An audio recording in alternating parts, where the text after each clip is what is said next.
I wanted to show you guys my favorite new skincare accessory product, which is this new Jade Roller in Gua Sha. So this is a perfect complement to your skincare routine. So here are the tools here.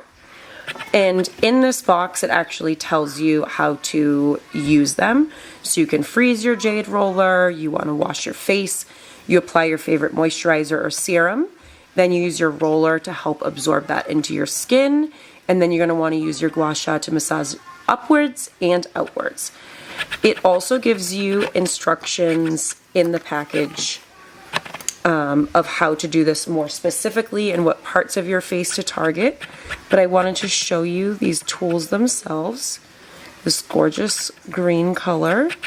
And here's this as well. Super smooth, feels really nice. These will definitely feel really great for you if you put them in your fridge or freezer to give them that really nice icy cold feel when you're putting on your skincare. So check them out.